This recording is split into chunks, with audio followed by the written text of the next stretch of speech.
Hey, this is Kelli Risse, speaker and master health, life, and mindset coach with Rise Up and Live Wellness. And if you want to learn the 6 and 7-figure science to success, significantly increase your revenue, and learn how to successfully build professional relationships, you should be listening to the Sell Without Selling podcast with my good friend, Stacey O'Byrne. If you're ready to get out of your own way to follow the 7-figure science of success, then welcome to Sell Without Selling. Tune in with renowned international speaker Stacey O'Byrne as she shows you how mastering relationships, achieving the proper mindset, and attaining the necessary motivation will catapult you away from failure and onto your journey to greatness. And now, here is your host, Stacey O'Byrne. Hey, welcome back to another episode of Sell Without Selling. I'm your host, Stacey O'Byrne, and I believe that learning the art and the science of how to sell without selling is the only way to achieve high 6 and 7-figure success. Today I'm speaking with a really good friend of mine, Kelli Risse. You know, after experiencing adrenal fatigue and ventricular tachycardia, Kelli left her career as a national board certified educator to become a coach in the health and wellness industry. Through Kelli's speaking engagements and private coaching business, she has helped hundreds of busy professionals take charge of their stress and health. She is committed to helping women experience inner peace, harmony, and well-being.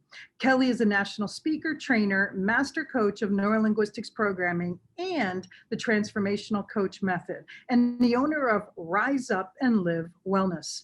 Kelli is a contributing author in the international best-selling book, Fearless and Fabulous, Finding Your Way Through Change and Beyond, which includes her journey of radical acceptance. Kelli has been married to her husband, Marc, for 23 years, has 2 sons, and enjoys singing, dancing, and professional development.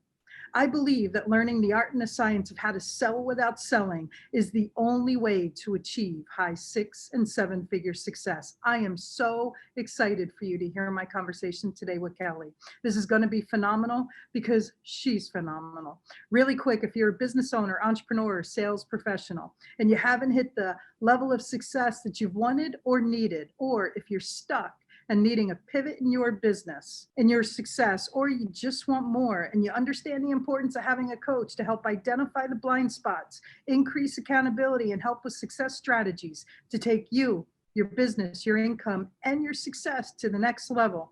If this sounds like something for you, then head over to pivotpointadvantage.com/I want success.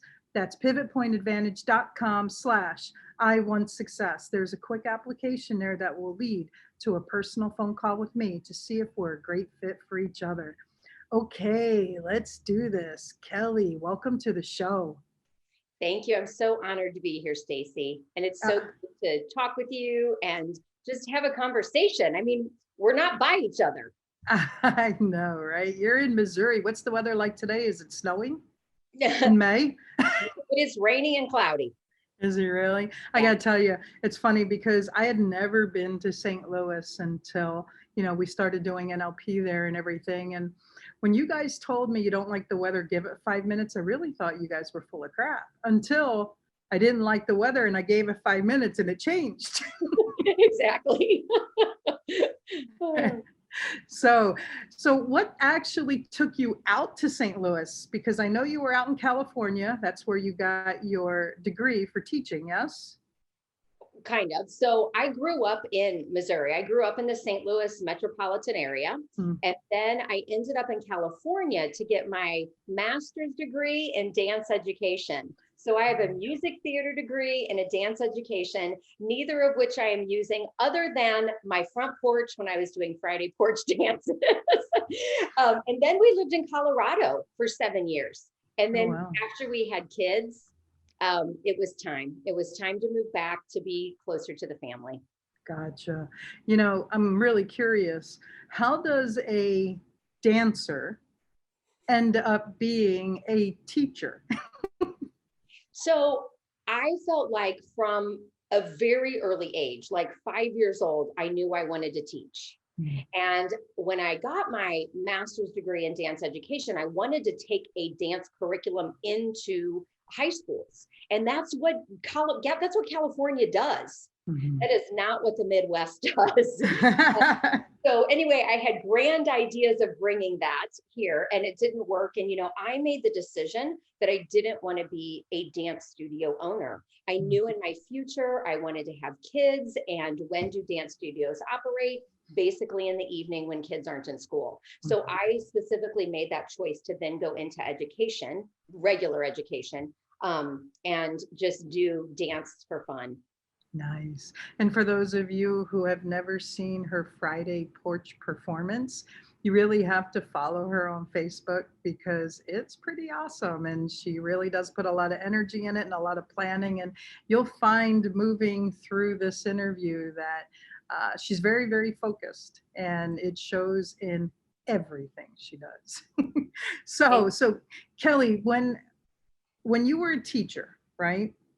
What was it that you liked about teaching? Because I know you brought a lot of your teaching skills into entrepreneurism. So I kind of want people to see the relativity because in my humble opinion, there's a lot of people out there transitioning from being employed and they're trying to find their crossover skill sets. So I'd like them to hear your journey in that. Yeah, I feel like it was just so natural for me. What I was doing is I was teaching kids. I was an elementary education teacher, right? Building the relationship with them, getting on their level, being able to break things down for them so they could do it in such easy, manageable steps. And isn't that what we do in coaching, right? Mhm. We're building relationships with them. We're taking their goal, helping them break it down into little steps, helping them move forward. That's what I did. Like my whole year as a teacher was based on moving a kid from wherever they come in. And we know that every kid came in at a different level and moving them to where their highest potential was. And I found so much reward in that. I taught first grade and I taught fourth grade for a short time. First graders, the amount of growth that they make is absolutely phenomenal. And it's Mm. so cool when I can see that same thing in my clients. When they come in just short 90 days, they can go from, whatever they are stuck in to breaking free and having freedom and success. So I Mhm. do feel like they totally parallel with each other.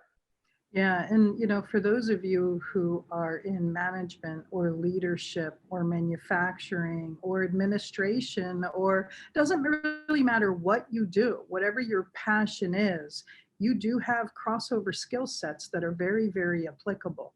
So when you're sitting there trying to figure out what am I going to do next? How am I going to move forward? How am I going to, support my family, support myself, pursue my passion? Really sit back and ask yourself some very simple questions because Kelli found the relativity in first graders to moving into coaching adults, right? Reality is, doesn't matter what you're doing, we're always herding cats.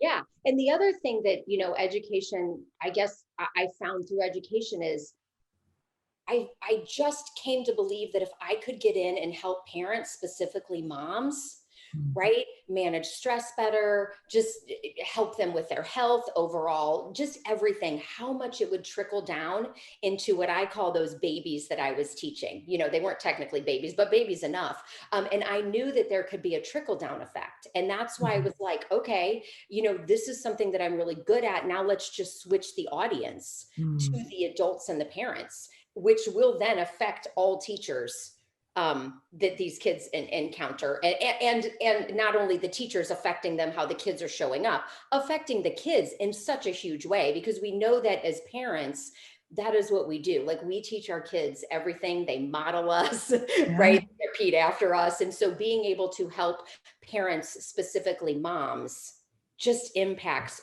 all of those kids. Yeah. It's funny. One of our students had texted me on Mother's Day and said, my daughter has been making me a gift for 30 days and she just delivered it. And so I thought I was going to get a picture. Instead, I got a recording. The little girl ran around the house every 5 minutes screaming the F word at the top of her lungs. She practiced it for 30 days. And I was like, okay, so you just told me that that F bomb is dropped a lot in your house. Who says it? And she goes, oh, my husband. Mm-hmm. So Yeah. so our kids are walking, talking parrots of us. Yeah. And Stacey, that's funny because, I have a 17-year-old and a 20-year-old. And my 17-year-old likes to throw back my coaching words that I use to him right back into my face, which the good news about that is he's listening, right? Listening. And, he'll appreciate it. I do truly believe that he'll come to appreciate it someday. So can you share with our listeners what adrenal fatigue is? Because, I understand the impacts of adrenal fatigue and some people may not. And, it's very, very prevalent in today's society where professionals, doesn't matter what you're doing, professionals are burning the candles at three ends, both ends in the middle, right? They're playing full out in their personal life, they're playing full out in their business life, and everything's coming in the middle, and they have fires going on there too. So can you share what adrenal fatigue is and how it impacted you as a professional? Yeah. So, adrenal fatigue, for me, this is how it showed up for me. It was complete burnout and exhaustion.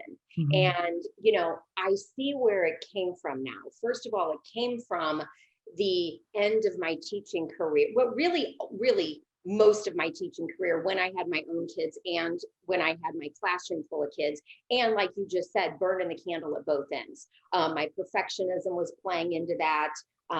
Just wanting to be the best, all of that. So for me, it showed up in exhaustion.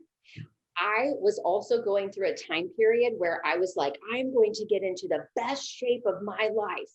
And by doing so, I was restricting calories. I was completely over exercising, doing way too much high intensity, just running my body into the ground. And so here's how it looked for me.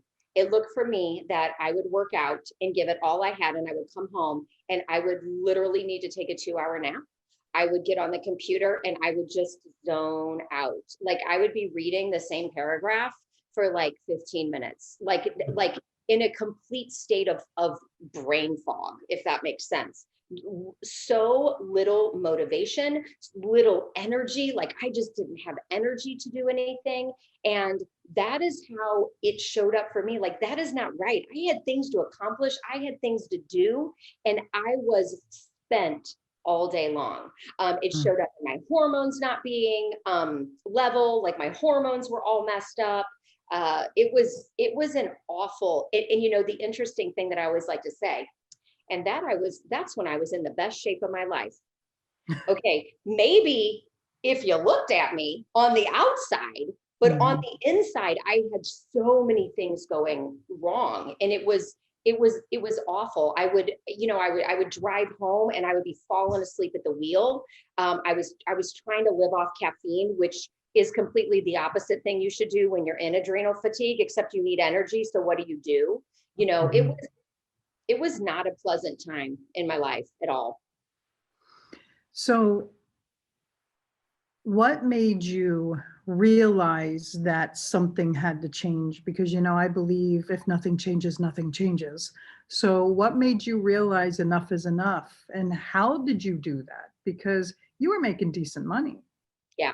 So I realized that, and we didn't even touch on when I ended up in the hospital for tachycardia, right? That was a whole nother issue coming out that actually happened. I feel like that was the precursor to the adrenal fatigue, but I knew I needed help. And so I ended up seeing a functional medicine doctor, and she was the one, hang on, let me go back. When I was working with my personal trainer to get into the best shape of my life, she was like, you need to do yoga.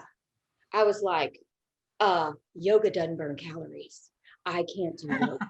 I'm not kidding. Like, I fought with her. I'm like, I'm not doing yoga. Like yoga, I can't burn 100 calories. I need to burn 600 calories. So anyway, she let it go. She's like, you really need yoga. And what is it? Usually the thing we resist the most Mm-hmm. is the thing that we actually need to do. So I went to see a functional medicine doctor, and she's like, girl, and she kind of told me like really how bad it is, because I feel like when we things start going wrong in our life, sometimes it's a smack like that, but sometimes it's that slow fade. Like you forget how good you can feel until you feel good again. It's just that slow fade. So she was like, no more high impact aerobics. Okay. And then she would, we kind of switched up how I was eating. Like, you can't be restricting anymore. She just woke me up. She had me read a lot of books to help with my mindset. And thank God I ended up in NLP, because that helped me tremendously also. But there was a lot that went into it that I had to change. And, I still have to catch myself. Like, I know what my triggers are that lead me back into, oh, wait, I really should be burning, 700 calories, and I better go balls to the wall right now. And I have to totally pull it back and remind myself, I have to heal my body. And when we are going too fast and when we are doing too much, our bodies will not heal. Like, I was in fight or flight almost all the time. Explain fight or flight to them. Yeah. So I don't think everybody knows what that is. Yeah. So our autonomic nervous system has two branches, and one is the parasympathetic, and that is where you rest and digest and you heal when you're really tapped into that. And then the other one is your sympathetic system, and that is your fight or flight. And so fight or flight is when, the classic textbook example is when if you ate lunch and a lion were chasing you, your digestion shuts off, blood shoots to your arms and your legs so you can get out. The problem with that is that no, we no longer have lions chasing us. At least I don't.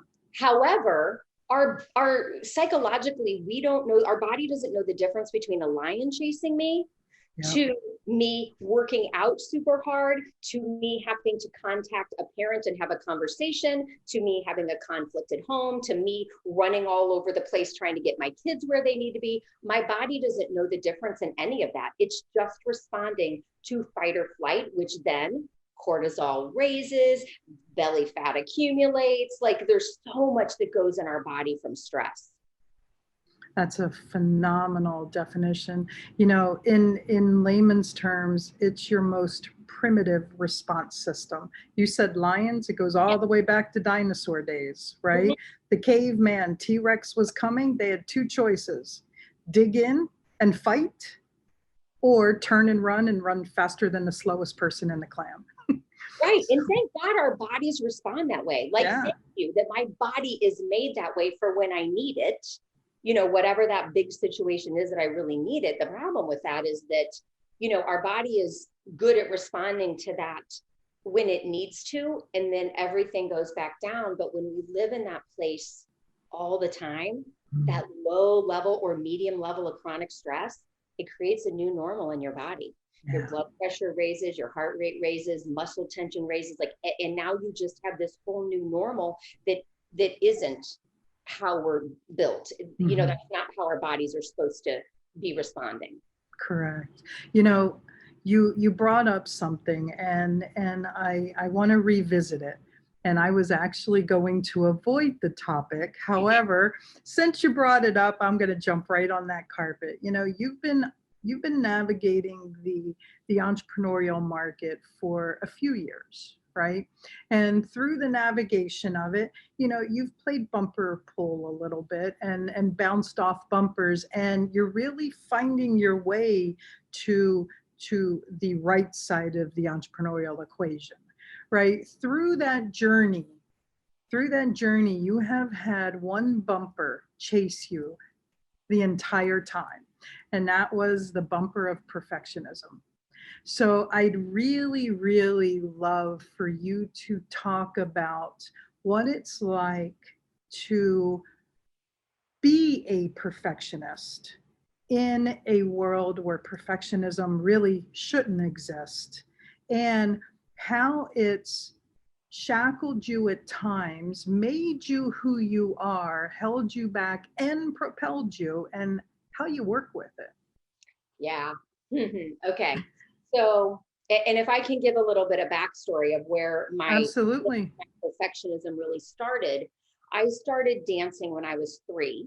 I was 3 years old in my first recital. Of course, at 3, I don't think I was trying to be a perfectionist. And I'll tell you why. Because during my tap solo to when the red, red robin comes bob, bob, bobbin, I started picking my nose. So at that point, I was not a perfectionist. um, but at some point, after you've been in the dance world, the pageant world, the beauty world, there is perfectionism. And one, in order to win, you need to be perfect. You need to look perfect. You need your, talent to be perfect. You need to say the perfect thing. And that is how I grew up. I mean, I was in that world until I left for college and then went into the music theater world and still a dance minor. So it just stayed with me forever. And yes, that perfectionism, I feel like at times has crippled me, mostly in my appearance, right? Sometimes it's not about what I'm doing or whatever, but it's truly about how I look. And being in the industry that I am in as a health and life coach, right? The health part of it, that can be crippling at times because we perceive health coaches to look a certain way. And so I had to do a lot of, that was my biggest breakthrough through NLP was getting over this perfectionism and loving myself for who I am and learning how to accept my body, accept the experiences I've been through, and letting go of perfection. Stacey, you were the one that really brought it to my attention that, I know that to me, there's only one perfect person, and that was Jesus, right? My world. And I don't need to be that. I never will be that. Why am I trying to strive for that? And so instead, right, you were the one that taught me about being excellent. And living in a state of excellent is different than being a perfectionist. And I'm gonna play a little fun here because we all know that there are times in my closet that I am truly in there changing my clothes 4 or 5 times, trying to find the perfect outfit. And I'm getting so much better. I just want you to know that how frequently that used to happen and how little it happens now is just freeing. It is 100% freeing. So on that note, we did an exercise in one of the classes. When she wasn't a student, she was actually a coaching assistant with us. And I love needling Kelli. She's become a dear, dear friend. And I think that day you had changed like 5 or 7 times. And I was like, how inefficient is that for you? And I kept needling her, and we did an exercise, and she goes, well, it's not going to work. And I'm like, well, it won't if you think it won't. And we went back and forth, and I'm glad. I'm really glad that it's loosened its hold on you, because that whole P thing, the perfectionism, it's an unattainable standard. There's nothing wrong with us as humans, us as professionals, us as parents, us as adults, chasing the best version of ourselves. There is a huge difference by being the best version of yourself versus chasing perfection.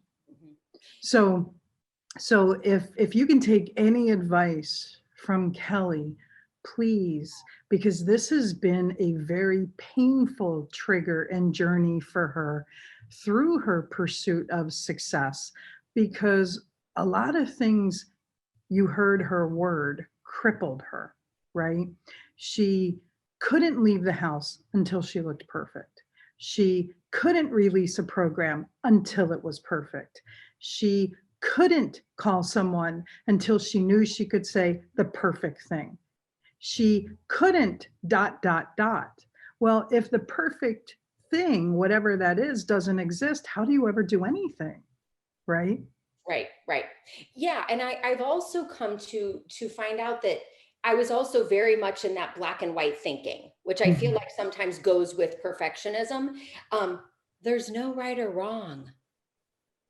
There's no way of how to look. There's no right or wrong way of how the email should be, right? And and when I say that, it doesn't mean we can't analyze and improve and reflect and make things better, but yet, at the same time, what is right for that time. Mm. I love that. I love that. And for those of you who are listening to this on a podcast platform, please jump over to YouTube in a few weeks and look at this, because her facial expression was priceless there.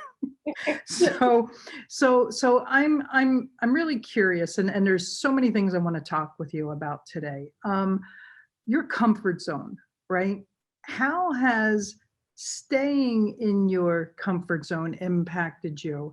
And how has you allowing yourself to leave your comfort zone impacted you?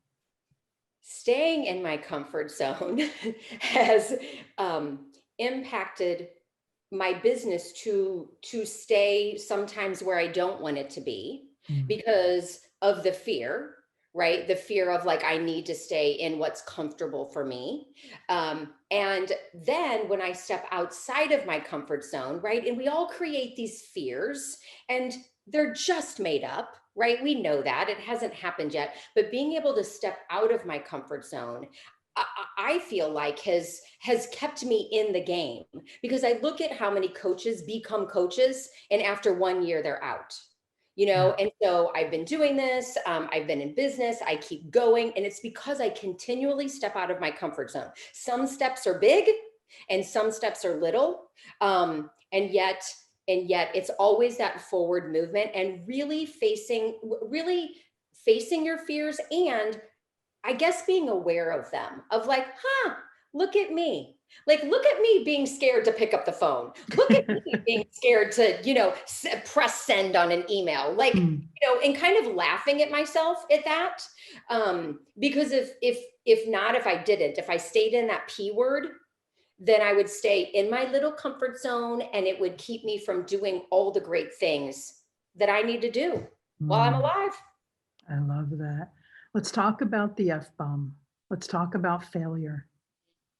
What's failure done for you and to you?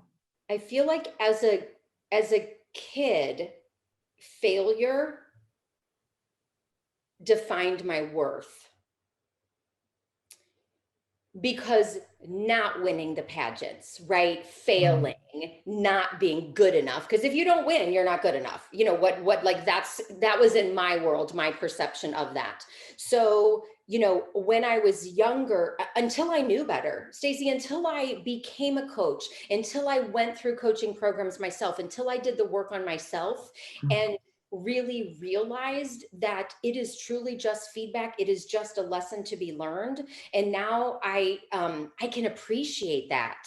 And I'm so thankful that I'm able to pass that on to my kids as well. I don't feel like as a teacher, I was ever that teacher that ever called a kid stupid, that ever did any of that. I do wish I would have had some different language that I have learned now, that I could go back and, I don't know, impact them more with my words based on what they were doing, if that makes sense. I don't know. That's kind of one regret as I had as a teacher. I'm like, oh, I wish I could go back and say things a little bit different. So I hope that answered the question. Absolutely. So, for me, failure is a huge part of growth. And for me, as long as we're learning and growing from a situation that may not have got us to the destination we were pursuing, in my humble opinion, we didn't fail. We learned. Right? Now, if we choose to not take those learnings on, then I think we're failing, because all we're doing is setting ourselves up to repeat a scenario that avoids serving our greater good and our journey, right? And for me, I believe that today I am a culmination of thousands of situations that avoided working, that allowed me to stand on a very stable platform of what I do know that does work. And when you don't step outside that comfort zone, when you don't step outside that gray zone, you're never going to grow, because you're never going to figure out what doesn't work, right? Right. And I don't know, something you said just made me think about just the pageant world in general, and how, yeah, at times it might have made me feel like I wasn't good enough and whatever. However, being able to step into a room and speak to hundreds of people, that is what I got from being in pageants, being confident, being able to hold myself, carry myself well. All of those things so much outweigh the limiting belief that I put in my head that I have worked on. Yeah. I mean, we've been saying for a really long time, if you're going to blame a situation for the bad, you have to blame a situation for the good. Right. So, what do you wish you knew when you first started out as an entrepreneur? I feel like I have like 19 different things shooting around. Go for I don't it. know what is the most important, right? Like networking is really important, and marketing and sales. You can't do anything without marketing and sales. Being so sure of yourself, being know that you are being of service. Like what I have is to serve other people. And that is why I bring my gift, is to help other people, right? As opposed to bringing it back on, well, I don't know this about business and I don't know this about business, but having it so deep in my heart of why I'm doing this and who I'm helping, and that the rest will fall in place after that. Nice. We hear so many people say, know your why, know your why. If your why is surface level, your why won't drive you, because let's face it, being a business owner, being an entrepreneur, being a sales professional, it's not easy. It's worth it. It's not easy. And when I say it's not easy, it doesn't mean it's hard. It's just, it takes a lot. It takes a lot of fortitude, stickability, determination, focus, drive, independence, self-assuredness, confidence, the ability, perseverance, the ability to just keep going, even when you're not being paid. You heard Kelli say earlier, so many people that became coaches a year later just stopped, right? The whole start, stop happens because we're not in touch with our why. So I always say, if your why makes you cry, then the hell will never matter, right? And I know Kelli and her why because every time she talks about it, she cries. And I know my why. Every time I talk about it, I cry. It hits that gut level. Wow. So you just fire hosed a lot of resourceful information. So sure of yourself, I believe that success is 90% mindset, 10% skill set, right? You need that self-worth, that self-esteem, that self-confidence, that self-assuredness. How does someone get that when school, right, traditional school has taught us to pass, taught us to just get by, when you ask a kid today, what are you studying for? Oh, to pass my test. They never tell you, oh, I'm studying to get an A+, or I'm studying to get 100%. They tell you that they're studying to pass. Traditional school systems has taught our children to just get by. Now, push that forward into adulthood, and that looks like just getting by, right? Robbing from Peter to pay Paul, working just hard enough to get the bills paid, living to just a certain level, right? So knowing that that is how we are programmed at such an early age, and then wait, we're all segregated into peer groups, right? You have your cool kids, you have your nerds, you have your druggies, you have your fashionistas, you have your athletes, your jocks. I can go on and on. How do people get that self-assuredness, that platform to stand on? I think number one, it's always about working on ourselves more than we work on anything else. I think it's the baby steps, right? It's every time you step out of your comfort zone and it's like, oh, and this worked. Like there was no firefighter blood when I stepped out of my comfort zone. It's okay.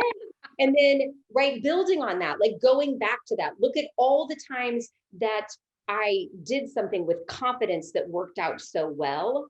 I will tell you that my mom is terrified of public speaking, terrified of it. And she did not want me to be like her. And that is why she started me in dance and pageants, so that I would be confident walking into a room and doing that. So I feel like a little bit of that for me comes from that training, that upbringing, being put out there. You don't have a choice. Like, here you go, kid, off you go. And doing that. And I think now it's so cool because I can go back and just pull that up and bring it back up. And for those who didn't have that upbringing, it's just doing the next thing and building on that. Doing the next thing and building on that. Like, it was okay. Even if you pick up the phone and you call somebody and they say no, or they hang up on you, you're still okay. Like, it's okay. You know what I mean? And so, I don't know. I think that's how I look at it. No, I love it. I absolutely love it.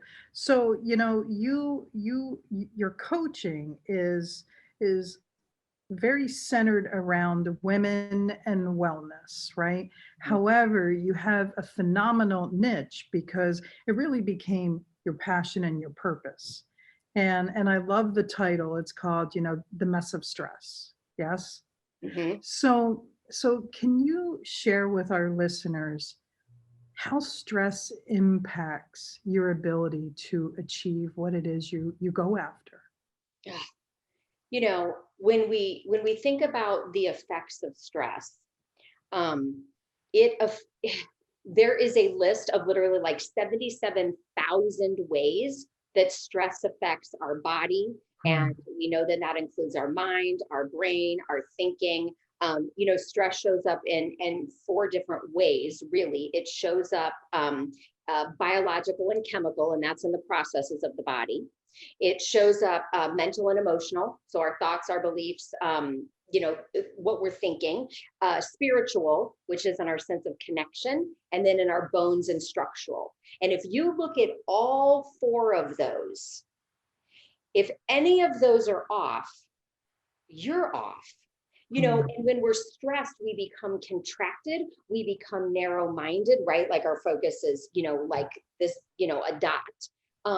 And we don't, it limits us, right? And so then I feel like our creativity isn't as good as it can be when we're just relaxed and flowing. Our body, our energy, like, it taps into everything. I feel like it affects our mood. It affects every single thing that we do, because we know that when we are stressed, who are we snapping at? Are we snapping at our coworkers, our family, our children, like friend, like whatever? Where is our mood showing up because of our stress? It's just it affects all areas of life. Yeah, I think we snap at ourselves the most. Oh yeah, I didn't mention that. I should have mentioned that. So mess of stress. How do you take a busy professional who is lock, stock, and barrel, burning the candle at both ends? Let's face it, COVID added to an already stressful environment, right? Yeah. Yes. I mean, COVID took people who were already burning the candle at both ends, and for some had a flame burning in the middle, and just set the whole wax candle on fire and said, okay, live your life and have fun. So how do you help these people? It's really getting in, and first of all, it's having them evaluate, where are your biggest stressors? Where are they coming from?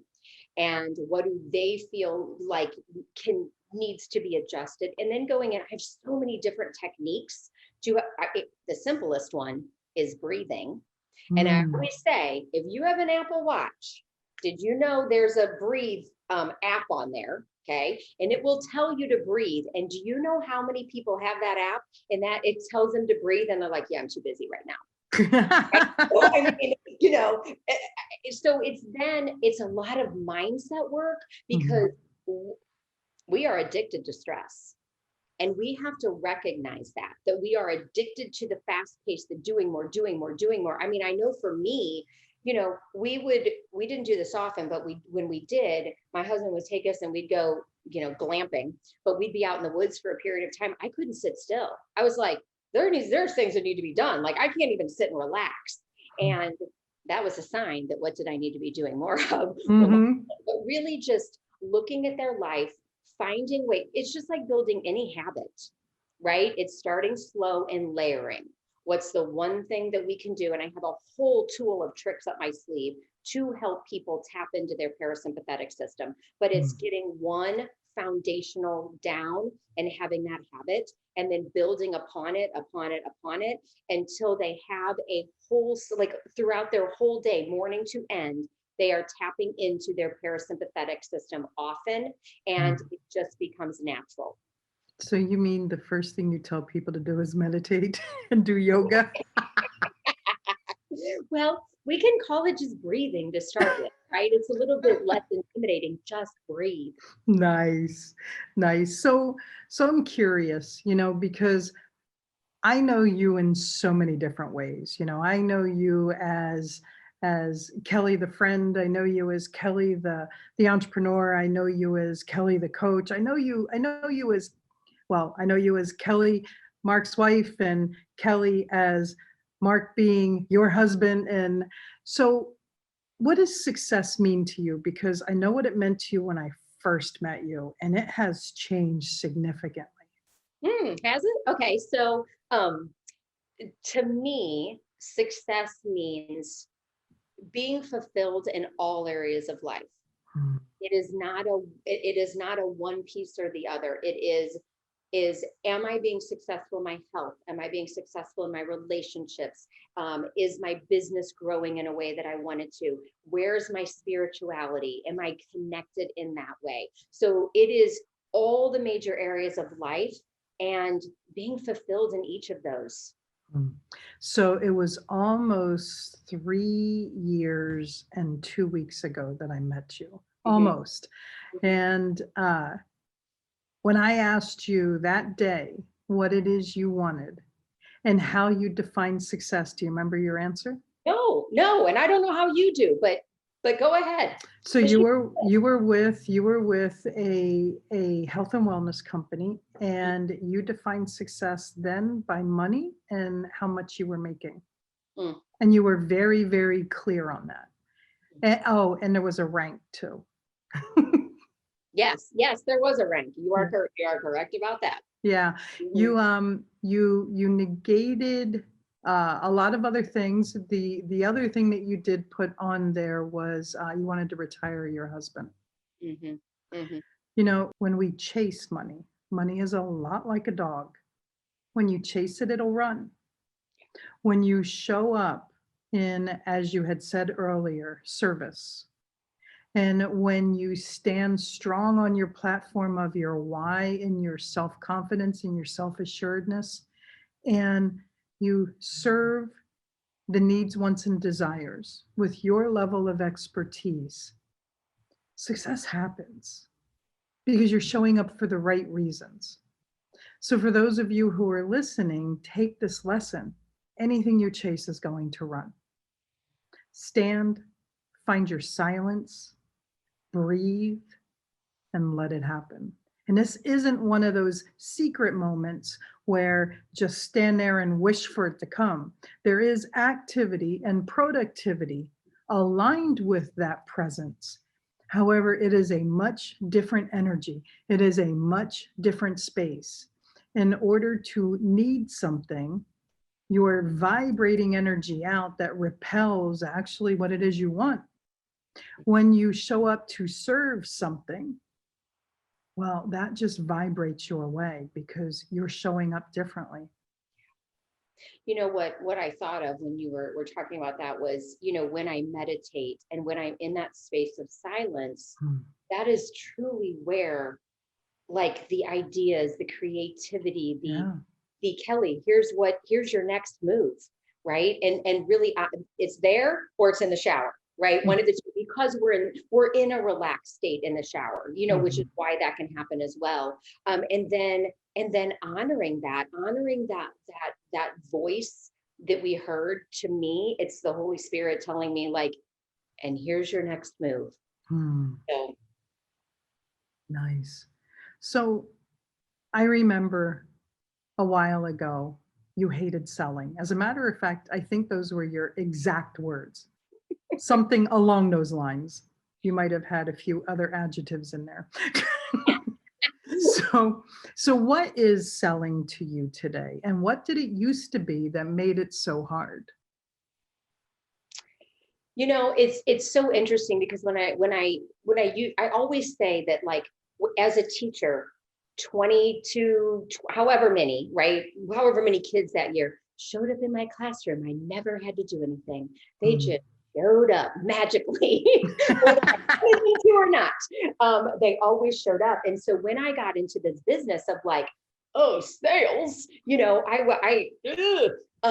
because I didn't see myself being that person at all. And so, now I have come to know that sales to me is truly just sharing my heart with people, sharing my passion, and offering it to those people who need that solution and they are looking. And how wrong would it be for me when someone's in pain, whatever that be, whatever their stress is causing them, whether it be relationship issues, health issues, business issues, whatever that is, for me to hold back and not share a solution that I have for them.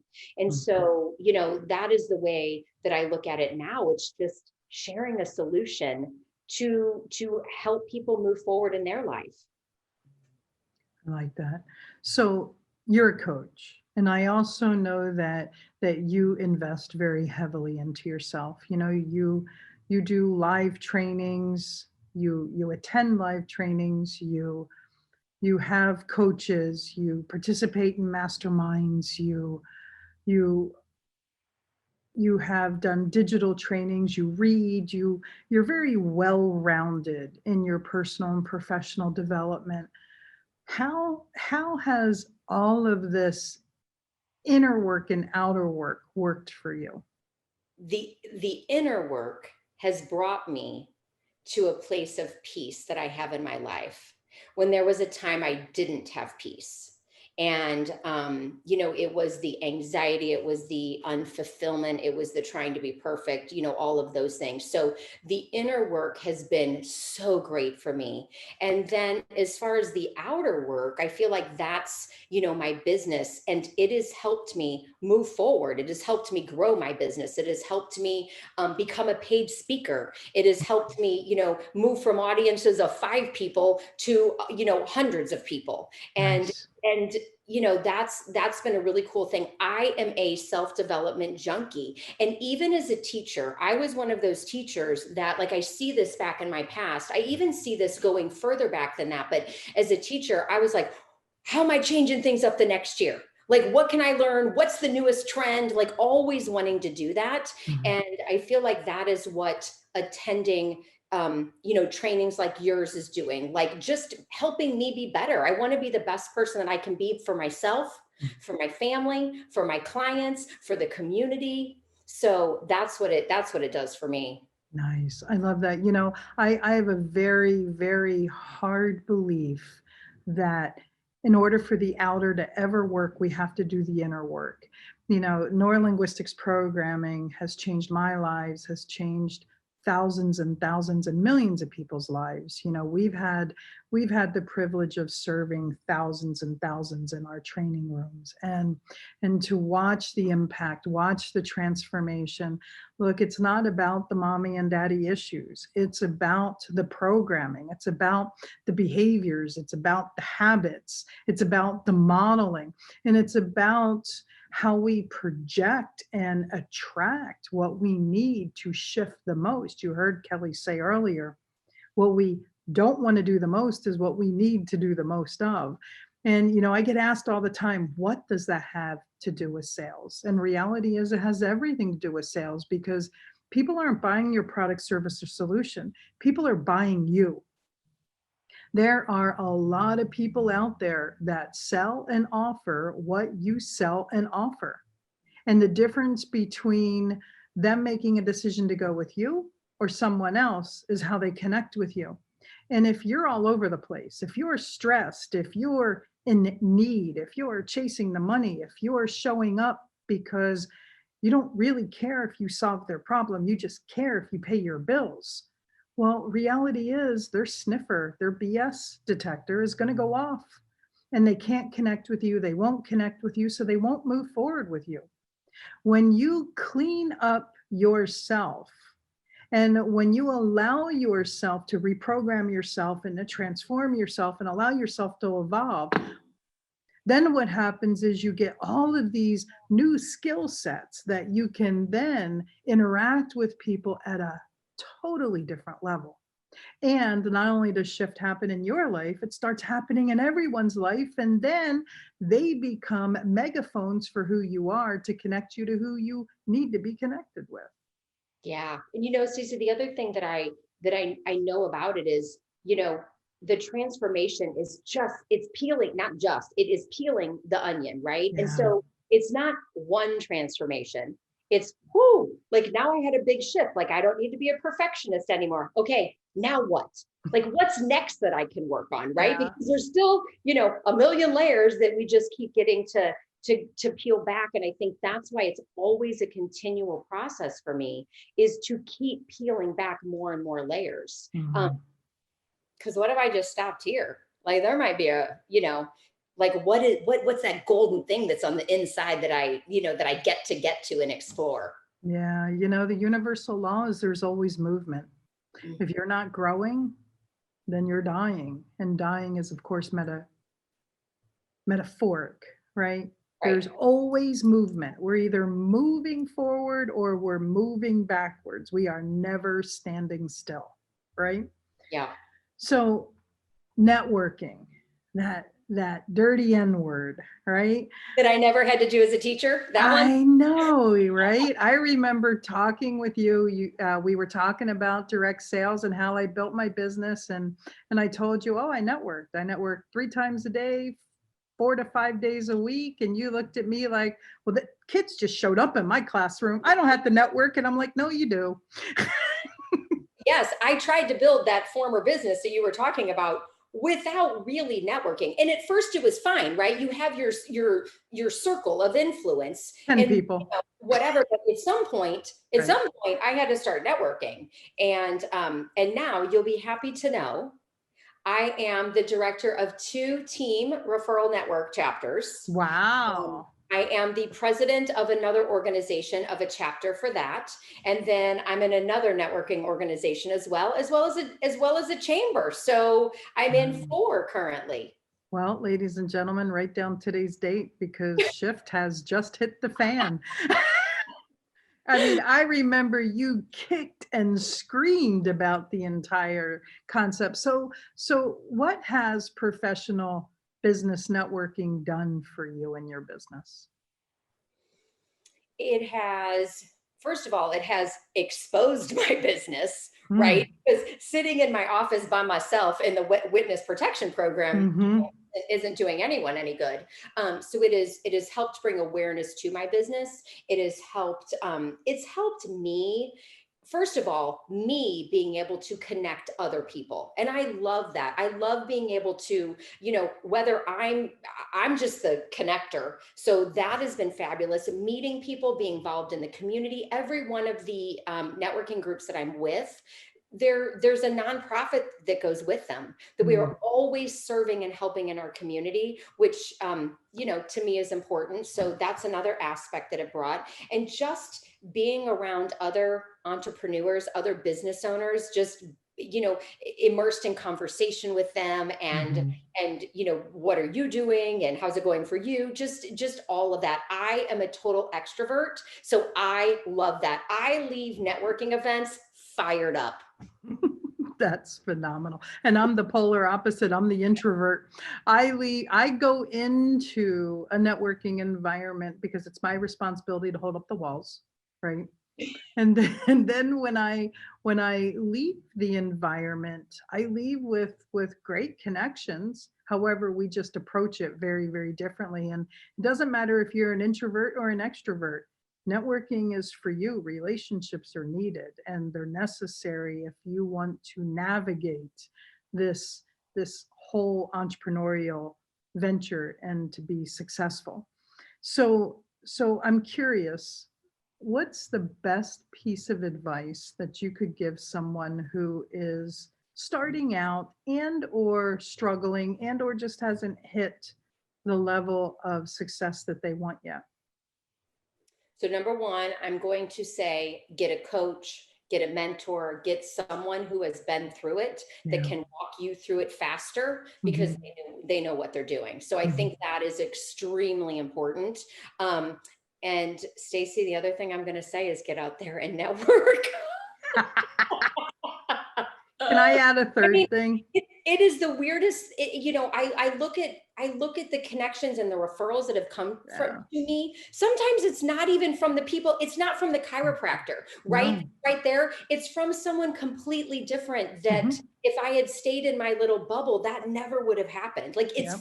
fascinating to me. Yep. It's how energy moves around and flows and all of that. Okay, so her number one piece of advice was get a coach, mentor, someone who's navigated what it is you're attempting to navigate. Her second piece of advice was networking, which that's why we both laughed. And I'd like to add a third. I was going to say, I do have one more that just came to my mind. I think Okay. the third piece is keep going. Hmm. Just keep, I mean, because if you quit, well, you're done. Like, that's it. And that doesn't mean that adjustments may not need to be on the way, and wherever you were going might change a little bit, whatever, but just keep going, keep going, keep going, keep going. And I tell myself all the time that, I mean, through COVID, did we not all have to tell ourselves that on days like, just keep going, just keep going? So So now I'm going to add a fourth okay. tip. Okay. So the fourth tip, and hear me out, and she's probably going to laugh when I say this. Mhm. So it's because it's so obvious because of who you are and what you Okay. do. Breathe. Oh yeah. See, reality is this. You're not going to get everything right. And not everything is going to be easy. And not everything is always going to go as planned. Love yourself through this journey because you are the common denominator in every transaction in your life, in your business. And you're human. And love yourself, nurture yourself through this process. Take the time out for you. Get that mani-pedi. Go out to the gym, sit in the hot sauna, get that massage. Do the things that you deserve to do. If you want to do it as a reward system, do it as a reward system. If you want to do it because you're worth it, know you're worth it. Reality is that self-care is so fundamental, is so necessary. If you drove your car for 100,000 miles and never serviced it, what would happen to your car? Now, get up and look in the mirror and ask yourself, am I servicing you like I service my house, like I service my car, like you deserve to be treated? And see, that's really why I wanted to have Kelli on here today, because we know what happens if you don't. The tachycardia, the adrenal fatigue, and there's, if memory serves me properly, there's 4 or 5 phases of adrenal fatigue. And if you're in phase 4, you're almost going to be on the floor, right? Yeah. So welcome to the signature question of the show, my friend. And that is, what does selling without selling mean to you?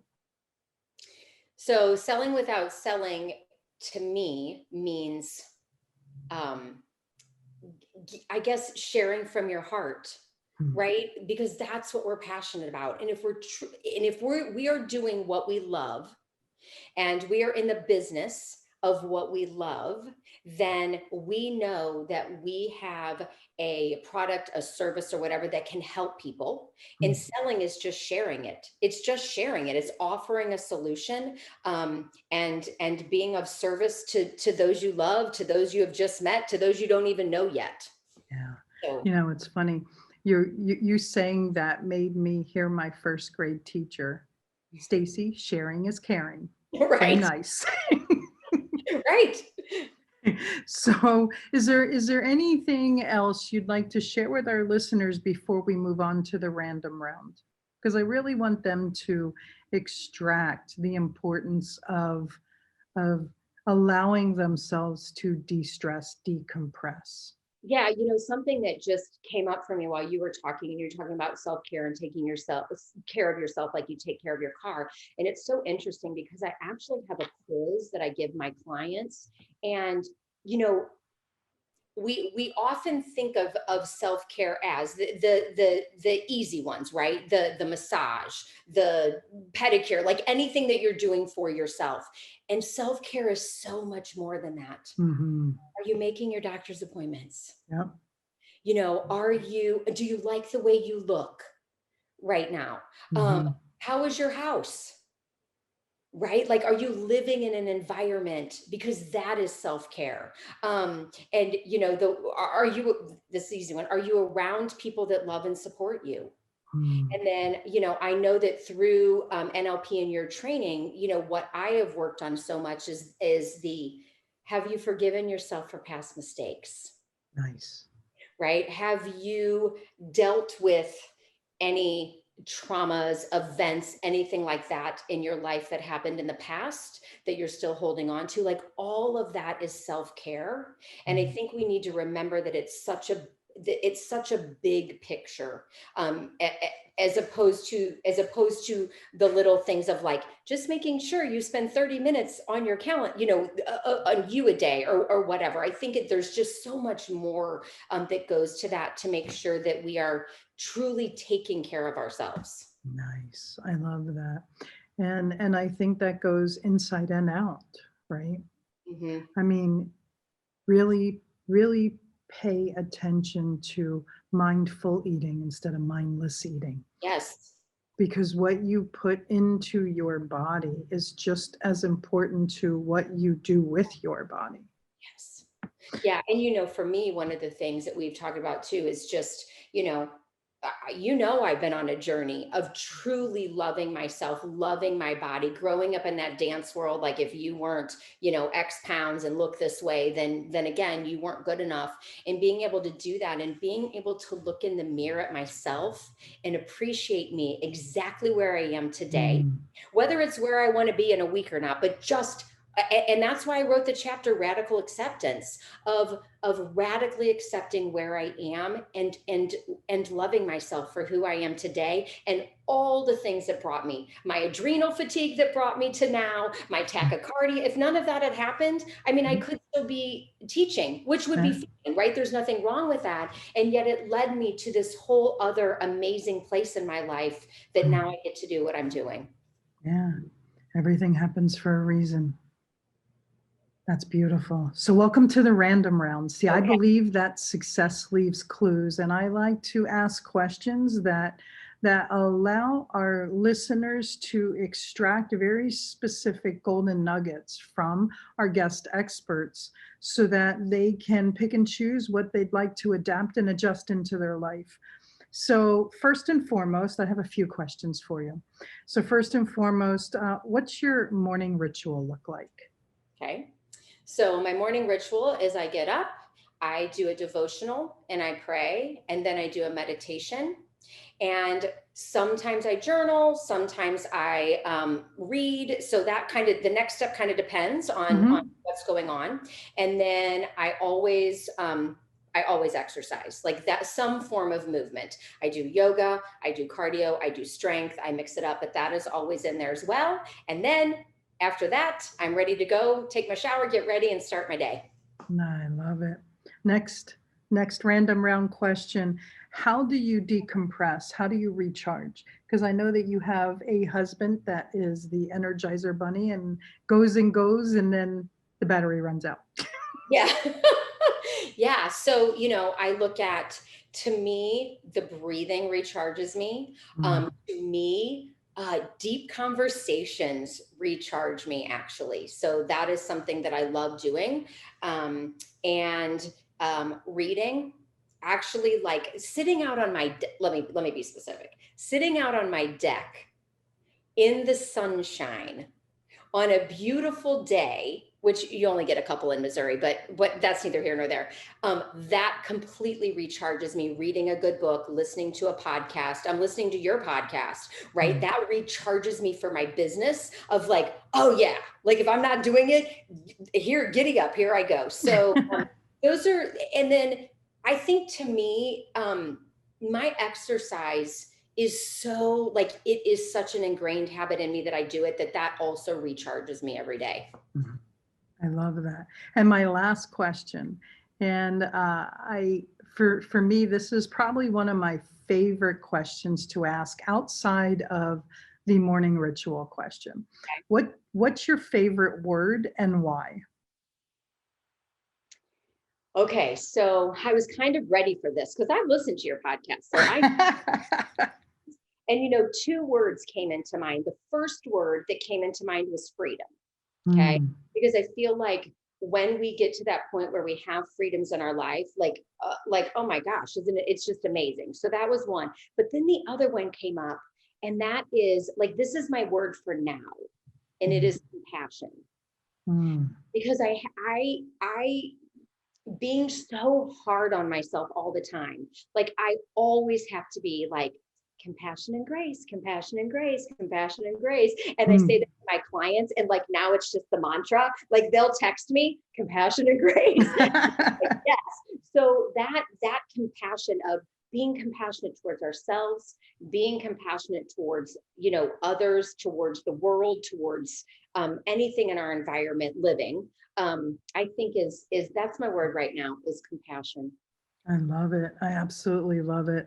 Kelli, it has been incredible speaking with you today. I truly appreciate you taking out the time and coming on the show. Before we head out, what's the best way for our listeners to connect with you if they'd like to find you? Oh, sure. So I am on all the social media platforms. So I'm on Facebook at Rise Up and Live Wellness. I'm on Instagram at Kelli_Risse. I'm on LinkedIn at Rise Up and Live Wellness. I also have a private group for women in Facebook. It's a group. It's called Rise Up and Live with Master Coach Kelli Risse. And that is just a private group where I'm, constantly pouring in, health and life and mindset things. And my website is www.riseupandlivewellness.com. I love it. Thank you so much. Your success is important to me, and it's also important to me to make sure that these episodes are valuable to you. I would love for you to do a few things right now. I'd love for you to hop over to Instagram and follow us at Pivot Point Advantage. That's hop over to Instagram and follow us at Pivot Point Advantage. Second, I'd love it if you'd head over to Facebook and join our Sell Without Selling community. That's head over to Facebook and join our Sell Without Selling community. We have an immense amount of interaction on both platforms. We also share different information on both platforms, so we look forward to seeing you there. Last and definitely not least, I love to chat with you, give feedback on the episodes, and find out any topics that you're interested in to help make this podcast more powerful and helpful to you achieving the success you've always dreamed of, desired, and deserved. Head over to pivotpointadvantage.com/talk-to-Stacy. That's pivotpointadvantage.com/talk-to-Stacy. Let's get a 15-minute call on the schedule. I look forward to getting to know you. Always remember this: choice is a powerful thing, and suffering is always optional. Get out of your way so that you can get on your way, so you can finally have your way. Thanks so much for listening, and I look forward to talking with you soon. Whether it's mastering your mindset, communication, or success, we have more ways to keep you on your journey to greatness. Be sure to visit us at pivotpointadvantage.com for exclusive online training programs, success-specific courses, and more ways to connect to Stacy directly to help you achieve the financial success you've always desired, dreamed, and deserved. That's all available on pivotpointadvantage.com.